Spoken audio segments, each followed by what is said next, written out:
Hi, welcome to the Gamesplainer. I'm Jeff the Gamesplainer, and today I'm gamesplaining Tricky Tides. Now, Tricky Tides is a small, relatively quick game for 2 to 4 players. It takes up a relatively small space on the table, but there's enough thinking to make it a worthwhile game to look into. The way of playing is that you have a hand of cards and you are following a trump kind of idea, and the card that you play will tell you which direction your boat can move. You'll move your boat one island to whichever direction, and then you'll collect goods, all the goods of one color. So if there's 4 white goods on the island that you move to, then you'll be able to get 4 white goods in. If there's 1 red good, you'll only be able to take the 1 red good. Even if there's the 4 white and 1 red, you'll still only be able to take 1 red or 4 white. Your choice. You have a limit on the number of cargo you can carry in your boat. And what you're trying to do is collect the right colors or combinations of colors of cargo to be able to then go to an island and collect a monster, I guess is, my language might be wrong, I'm not sure, but go and collect a monster. Of course, each of these little cards show a number of different colored cubes that are necessary to be able to get that monster. You have your own card, which tells you for every one of this type of monster, you would gain 3 extra points, 2 extra points, 1 extra point, 0 extra points, and everyone is slightly different on that, and no one knows what everyone else is going for. Not that it matters too much, and I feel like this is the thing with this game, that what other players are doing doesn't matter a substantial amount. Yes, if you're both trying to get to the same island to get the same colored cubes, then yes, it matters. And I feel like that probably comes in a little bit more at the higher player count games than the lower player count games. Once you've run out of cards, so you get down to 2 cards left in your hand, you then redeal, re-go, and you do that 3 times, that's game. That's the essence of the basics of the game, I guess. So you're kind of playing 2 games at the same time. You've got this hand management. Oh, I need to go east, so therefore I've got to play a card that has east on it, but the lead player has led a card of this suit. I don't have a card in that suit that lets me go east, so I'm going to have to play this card, which will only allow me to go north or south. There's that thing kind of coming into it, and so if you're desperate to get somewhere and you've only got 1 card that will get you there, you kind of need to be the leader to make sure that happens. Or you have to have a backup plan of where you're going. So you can find yourself in a really awkward position if you just can't get to the island you've been trying to get to for all these turns, simply because the wrong cards have been played and you're having to follow that suit. If you don't have any of that suit, you can play whatever card you like. There's that game. And then there's the game of, I'm moving 1 to collect some resource, I'm moving 1 to use those resources to get a thing in. I think I like that. I'm not sure if I like that. I'm still in 2 minds about this one, whether it's got that crunch on it or if it's 2 games smashed together and it's just a thing. So there's all of that. Now, within the rules, there are another 2 portions that can be added to the game. I have a question mark over publishers doing this.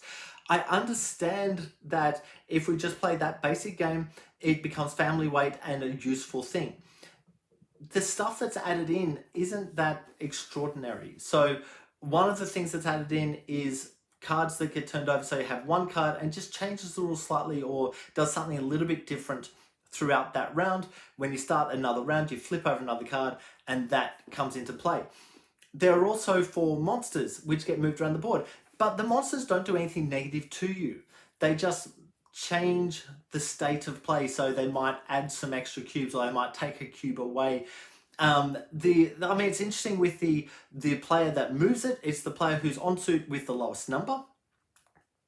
I believe that in the Gamesplaination I've said the player with the lowest number or the last player to go, but it's actually the player on suit with the lowest number, which means it's probably one of the players in the middle sometimes. Sometimes it'll be the last player, but they will get to move it. It feels like there's a little bit of a catch-up action. If you're going to be the last to go, you get to do this funky little extra thing. And that might be gaining resources for yourself. It might be moving some resource cubes from one island to another island. It might be just changing the color of some resources on certain islands. Little things like that. The depending on which monster is able to move, and you can do the action of that monster before they move or after they move. Either is fine.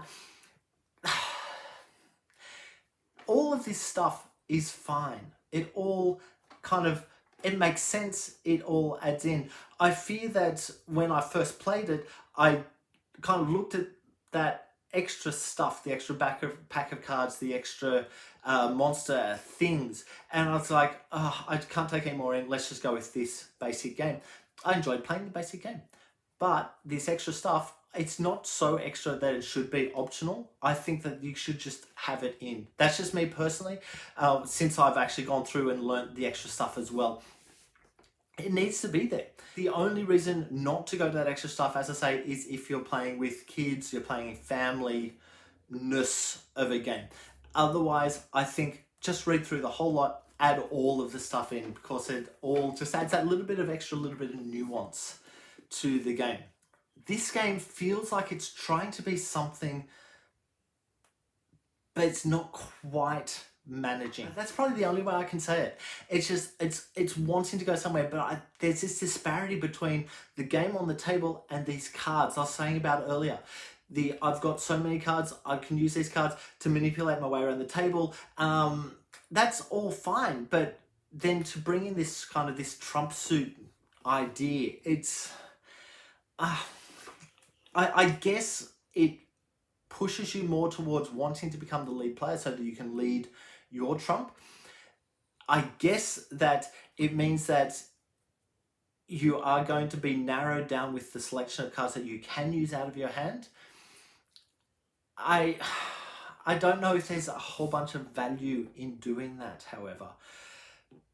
It's a thing, it's a game, I don't know of the value of it. The actual appearance of the game on the table is fine. They've gone with standees for each of these 4 monsters instead of miniatures, which, you know what, I kind of like that. I appreciate that. If you're someone who really loves miniatures, then you might be a bit, I want a miniature. But that's fine. There's meeple kind of style boats that will be moved around, and they look fine. There's everything looks fine, nothing stands out. The setup of the board is the same each time, so 3x4.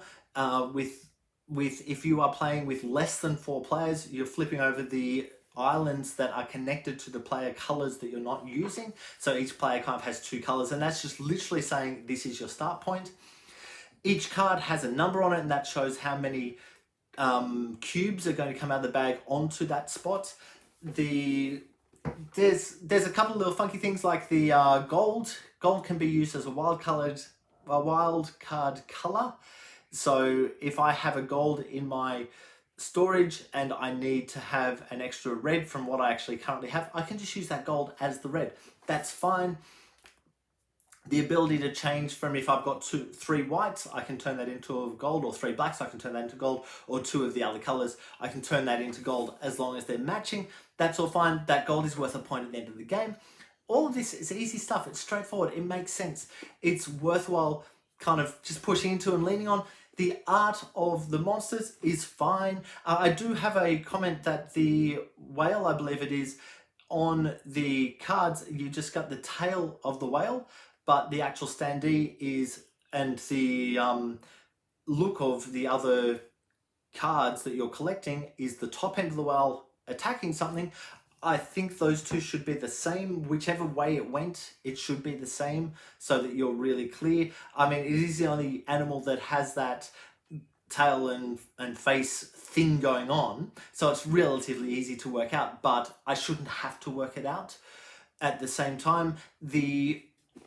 But, you know, there's that, what I might mention is we are talking with direction north, south, east, west, northeast, north, etc., etc. You need to make sure that everyone has north the same direction. So where I'm sitting doesn't mean north is up. We might say north is going to be that way. So whichever way the cards are facing, the top of that lineup is north. And so the cards in your hand need to all face the same direction. Just make sure that your cards are facing the same direction and the correct direction before you play them. so that we all can see and go the same directions or opposite directions. On that direction thing, it's possible to get caught into a position where you're desperately trying to get to a certain island because you've got all the resource to get the animal, but you just simply can't get there because you don't have the cards in your hand.